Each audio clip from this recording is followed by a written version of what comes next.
Assalamualaikum warahmatullahi wabarakatuh. Sahabat yang beriman, hamba Allah yang kami muliakan. Dalam praktek sholat kita itu, bahwa dalam sholat ada 3 unsur sekaligus dalam sholat di dalam diri kita. Pertama, ada amal jasad dalam sholat, ada amal hati, ada amal ruh. Yang mana amal jasad itu yang mana dalam sholat? Nah, amal jasad itu seperti berdiri, ruku, ya, sujud, dan seterusnya. Juga termasuk amal jasad bacaan-bacaan di lidah itu. Bacaan-bacaan di lidah itu amal jasad. Lidah itu jasad itu. Makanya jasad itu tidak bisa merasakan Allah. Karena jasad itu bukan tempatnya khusyuk. Jasad itu yang bisa dia rasa capek, lelah, dingin, panas itu, lapar, haus. Nah, itu yang bisa dirasakan oleh jasad.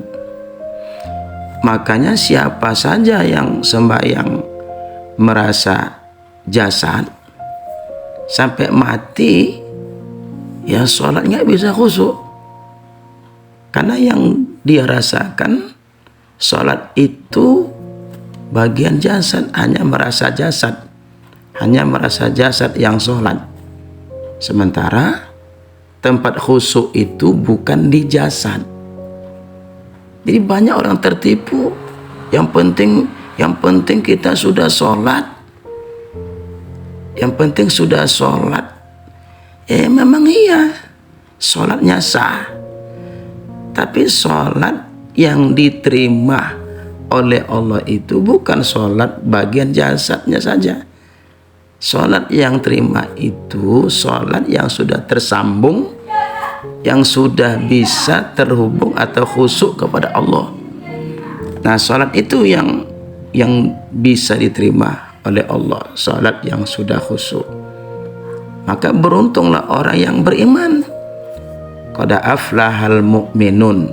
Sungguh beruntunglah orang yang beriman. Apa kode etiknya? Allazina hum fi salatihim khashi'un. Ya, mereka yang kalau mereka itu sholat, di dalam sholatnya mereka itu mereka khusyuk. Apa khusyuk?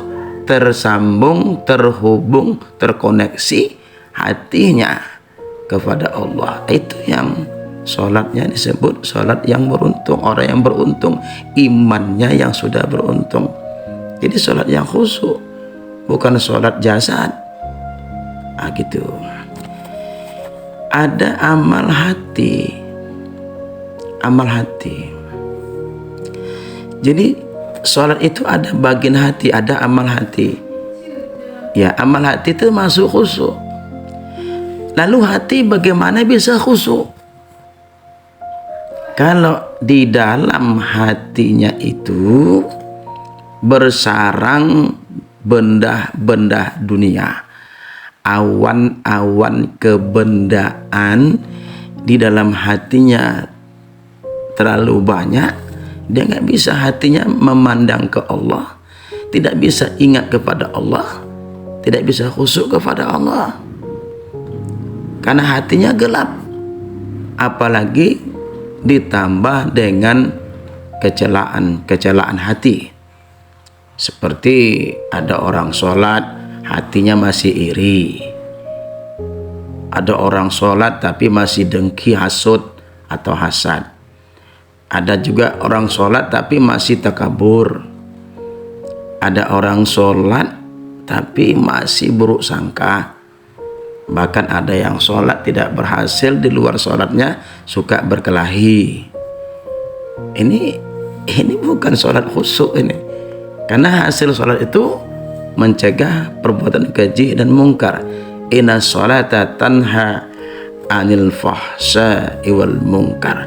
Sementara dalam hati berkecamuk mungkar-mungkar, kecelakaan dalam hati itu hukumnya haram. Riya itu haram, buruk sangka itu haram, bahkan dendam itu haram. Bahkan ada orang berkata, saya dendam tidak balas tetap. Nah itu sama saja. Lalu bagaimana orang itu bisa terima sholatnya sementara di dalam hatinya, tempat khusyuk itu hati, di hatinya bersarang penyakit-penyakit yang di dalam hati itu. Yang kita takutkan orang-orang yang masih banyak penyakit hatinya itu, casingnya, zohirnya dia Islam, tapi sebenarnya mohon maaf, boleh jadi kita itu kafir gitu. Karena firmannya seperti itu. Fi qulubihim maradun fazadahumullahu maradah. Di dalam hati manusia itu ada penyakitnya. Penyakit dasar adalah sakun wan nifaq, ragu dan kemunafikan. Lalu tidak diperbaiki hatinya, fazadahumullahu maradah, maka Allah tambah-tambah penyakitnya lagi dalam hati itu. Maka ketika dia tidak sempat mengobati hatinya yang sakit itu, mati, Allah di ujung ayat itu, walahum azabun alim bima kanu yaksibun. Dia akan matinya akan diazab oleh Allah disebabkan dia mendustakan Allah. Dia salat tapi mendustakan karena hatinya tidak ada jalur atau jalan khusyuk kepada Allah. Jadi yang bagian amal hati itu adalah qad aflaha man zakkaha. Sungguh beruntung orang yang mensucikan hatinya. Jadi amal hati itu adalah mensucikan hati itu dari semua kegelapannya, kecelakaan hati itu, supaya masuk sifat-sifat hati yang mulia. Apa itu? Ikhlas.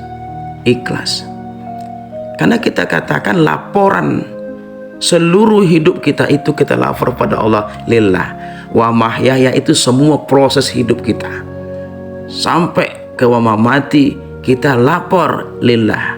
Lillah itu karena Allah. Itulah ikhlas. Jadi ikhlas itu lillah, betul-betul itu karena Allah. Sehingga Allah bilang dalam Al-Quran itu, wa ma umiru illa liya'budullaha mukhlishina lahuddin. Tidak diperintahkan kita beramal ibadah itu menyembah Allah Ta'ala itu kecuali hati kita ikhlas kepada Allah Subhanahu wa Ta'ala. Ini sangat mengerikan, kita sholat tapi kita belum mencapai titik puncaknya ikhlas kepada Allah.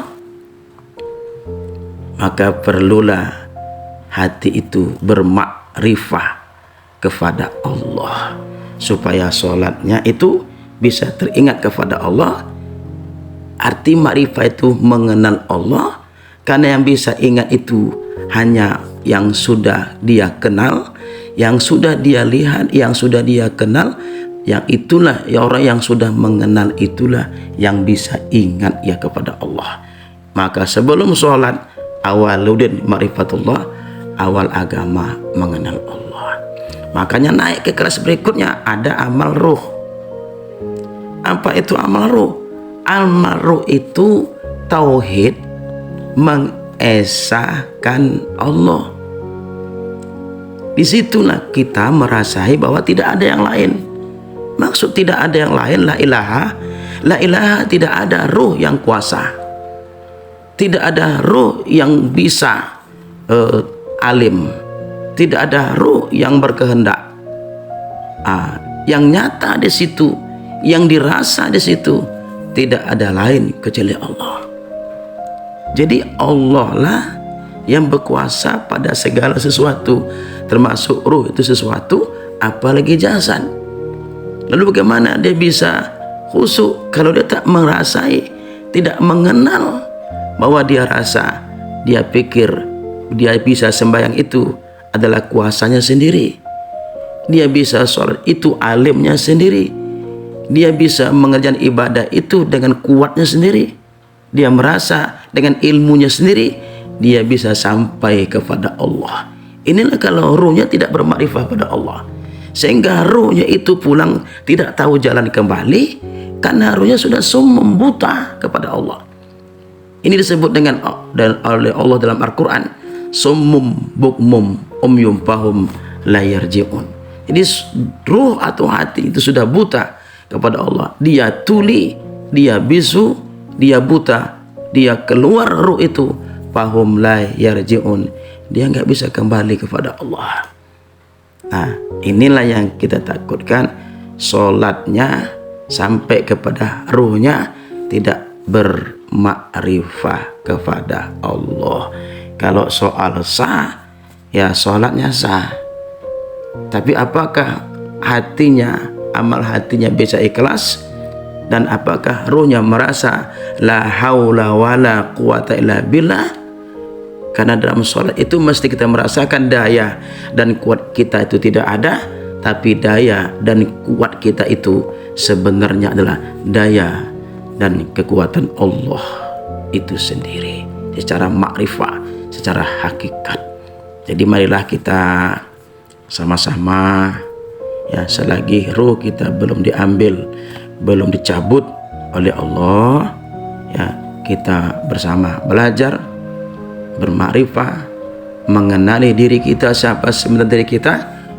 Setelah kita tahu siapa diri kita, maka serahkanlah diri zahir, diri batin, bagian jasad, bagian hati kita, bagian ruh diri kita sebenarnya itu kita serahkanlah kepada Allah. Karena mereka tiga dimensi itu, jasad ya sholat, hatinya sholat, ruhnya pun ikut juga sholat. Semoga ada manfaatnya, ya, bersama-sama supaya kita dirahmati dan diterima oleh Allah. Amin. Allahumma amin. Wassalamualaikum warahmatullahi wabarakatuh.